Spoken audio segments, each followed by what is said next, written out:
송선미 씨 남편 청부 살해범에 대해 2심이 시작이 됐는데 계속 부인을 하고 있습니다. 청부 부분에 대해서. 2심에서 이 청부 살인을 사주했다라고 하는 곽 씨가 1심에서 무기징역을 선고를 받았는데도 불구하고 2심에서도 역시 계속해서 본인의 혐의를 부인하고 있습니다. 예. 이 처음에 이제 항소심을 시작하면 본인 혐의에 대한 의견을 변호인 의견서로 제출을 하고 이 법정에서 이 공소 사실에 대해서 본인 혐의 사실에 대해서 진술을 하고 1심 재판이 왜 잘못되었는지를 이야기를 하게 되는데요.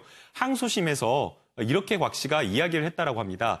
내가 이 사람을 살해할 동기 자체, 이유 자체가 전혀 없다라고 이야기를 했고요.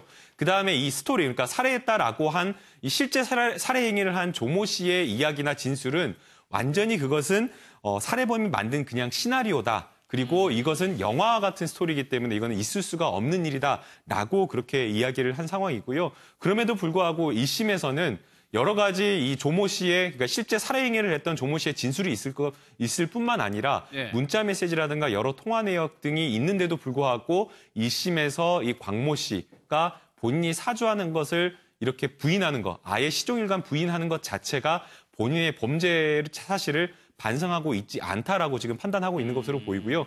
항소심에서는 역시 곽 씨가 계속해서 부인하고 있는 상황이기 때문에 조금 더 재판부는 면밀하게 증거 조사나 이런 것들을 할 것으로 보입니다. 네, 짧게 보태 말씀드리면, 그러니까 지금 이 곽 씨 측의 주장은 조 씨가 말하자면은 그 송선미 씨 남편의 살해범이 진술을 바꿨다는 것 자체가 바꾼 진술이 사실이다라는 이 신빙성이 떨어진다는 거예요. 정말 사실인지 바꾼 진술에 대한 거를 좀 밝혀달라라는 것이고요. 또 하나는 그 살해 사건과 이번 또 그 살인 교사 사건을 따로 할 것이 아니라 그것은 함께 좀 그 앞뒤 상황을 맞춰달라. 이건 너무 지금 상황은 그 자체가 이 양쪽 재판에서의 조 씨의 진술이 앞뒤가 맞지 않다. 해서 또 이번에 그 의견이 반영이 된 것인지 모르겠습니다만 두 사건이 실제로 합해져서 앞으로는 병합 심리가 될 것이라고 결정이 되어졌습니다. 근데 1심 결과 뒤집히면 뭐가 나와야 되죠, 증거가? 특별한 증거가 없지 않는 이상은 사실 1심 재판이 바뀌기가 좀 어려울 것으로 보이고요.